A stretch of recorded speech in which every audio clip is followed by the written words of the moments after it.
all this time, I thought the console wars were just a giant joke. That doesn't exist. It's just a meme, right? I don't own a Xbox. I don't own a PlayStation. I never will. I just have a PC, and that's what I game on, and I'm happy with that. But recently, something happened. A game called Starfield came, and everyone who had at least 2 brain cells rubbing together at the speed of light to compensate from all the other dead brain cells was able to tell that Starfield is probably one of the worst games ever made. It is the shittiest Bethesda game by far, and it's one of the lowest AAA quality games ever. And this is very easily, very accepted opinion by 99% of the masses. And this is where I got to learn about the existence of the console war. That it's real. It's not this magical boogeyman that exists in the closet. It's very real, it's very out there, and it's visible on places like Twitter and whatever. Okay? Because I had people commenting on my negative videos about Starfield that I'm just some magical Sony pony that can't handle the fact that they're not gonna get Starfield on their platform. Yeah. That's a lot of comments that I got from that. You know, that I'm just a PlayStation fanboy trying to besmirch Xbox. These people didn't know what even Bethesda is. I understand Bethesda fanboys defending Bethesda because that's what the Bethesda fanboys do. They defend Bethesda, and everything Bethesda does is amazing and the best thing in the world that has ever happened. But suddenly, these people who don't even know what Bethesda is are defending Starfield, the game they have not bought, the game that they have not played, the game that they don't know anything about. And why? Because it's on Xbox. This was a real eye-opener. And now that the Starfield bonanza has ended and everything's slowly dying down because it's getting tiresome of how bad the game honestly is. You know, what does Starfield have in common with the Biden family? Everyone's tired of them because they're so bad you don't even want to talk about them any longer. Okay? That's just the situation that we're in. But now comes Spiderman 2, PlayStation exclusive game, where the Xbox fanboys can't play it. And by the way, people who never heard about Starfield, who were PlayStation fans, who never heard about it, never played it, never even checked it out, were also, by the way, calling Starfield bad. Admittedly, ironically, they were right. But now that Spider-Man 2 is out, a game that I also haven't played, the Xbox fanboys are trying to tell everyone that this game is bad, this game is shitty. I mean, let's just look at how bad this game is, right? Yeah, that looks very boring. Yeah, this looks so bad. Yeah. Oh, this so bad. So bad. It's Yeah, this looks awesome. This looks obviously awesome. This looks so good. This looks fun. And this is the reality of the situation. This is what the game looks like. This is what can be done in this game. Does the game have bugs? Yes. Yes, obviously, it has bugs. In fact, well, it has some bugs, but all of those bugs are so inconsequential and so stupid that not Bethesda, but Xbox fanboys are so pissed that Spider-Man is successful that they are trying to fabricate bugs.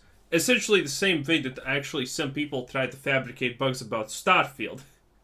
Creating artificial situations. But for example, we're seeing things like this. Wow. Experimental stuff. Wait. And he's stuck in the ground. Is that actually where we're going? Can neither confirm nor deny. Well, yeah, he's just stuck in the ground. And he's unstuck. At least he's unstuck. Now, this is not good by any means. Bugs are undefendable. But the reason Xbox Wait, actually, this is Xbox Series. Yeah, this is even a hater just posting it. So, the thing is, there's only... Dude, you're Spider-Man. You're not supposed to drive around on a bike. So, what happens here is a lot of people are trying to make this out to be like a huge issue for Spider-Man that is full of bugs. The reality is you have one quest when you're riding a bike. And then people are taking this quest and they're putting the bike out of bounds in situations that it was never intended to be. For example, in front of a train. And the game has no interactions with it because 100 maybe of a 1,000th of a percent are gonna try and legitimately do that. Okay, no one does that, and they're trying to find these situations like what no one normally does. The Xbox fanboys are trying to find situations to make this game look bad. For example, this. Yeah, it's a bug. It's a problem. And why are they doing it? Because Starfield, the Xbox exclusive, got called bad. This is why they're doing it. And this is absolutely crazy. And the best part is, honestly, all of this is missing the point. These bugs are rare. These bugs are uncommon. And you will most likely experience these bugs only one time in your life, even if you come across. Which is the part that, you know, that Starfield fanboys and Xbox fanboys don't understand. If you see this bug, you're probably not seeing it again, most likely. The difference between this and Starfield is very simple. In Starfield, you would see every bug 100 times. Okay? Starfield is a loading screen simulator. To get from one place to another, chances are 50% of your gameplay is going to be in a loading screen. Well, 5 different loading screens where it could probably be 0. In Spider-Man, would you also have loading screens? Yeah, one loading screen every, what, hour? 2 hours? Or something like that. Maybe you have a loading screen? That is not even near to Starfield's one loading screen every 2 minutes of gameplay, roughly. Okay? And 5 loading screens every 30 seconds of travel time in the game. It's not even close. And this is what people don't understand. And this is absolutely crazy to me.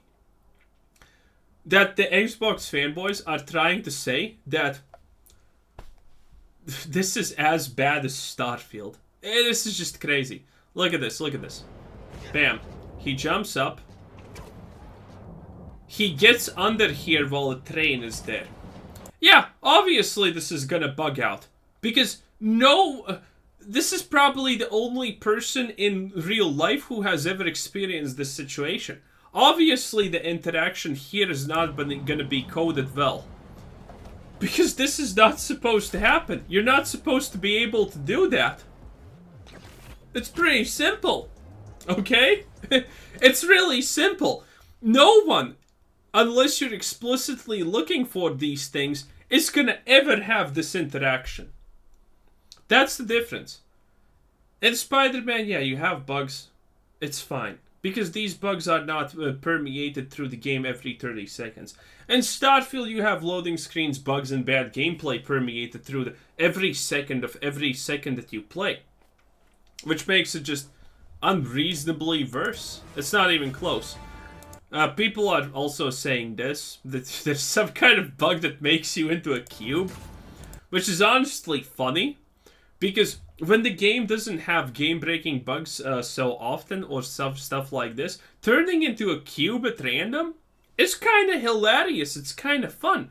Because if a game doesn't have that many glaringly visible, constantly encounterable bugs, something like this happens, you laugh at it because it's funny.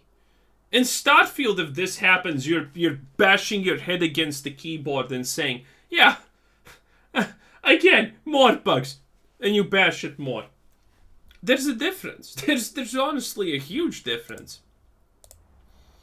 You know, graphics glitching out. And again, it's a console game. The graphics aren't gonna be as good on the PC and whatnot. Yeah, a glitch like this happens again, probably to someone one time out of the just one person. And this is what's currently happening. This is how I understood the console war is very, very real. Because the effort that Xbox fanboys are unironically trying to put in just to call Spider-Man bad because it's not their game, it's not on their console, is absolutely just, well, unbelievable. Man, we live in a crazy world. Pretty crazy when, your biggest problem in life is the fact that, a game isn't on your console. Man. That's wild. Yeah. But overall, Spider-Man 2 is a great game. Is it the best game ever? No. But it's not nearly as trash as Starfield or, other things of similar nature. So, keep that in mind, I guess. Anyway, this was Quizzer Sin. Thanks for watching. Subscribe if you haven't already, and have a nice day. Bye-bye.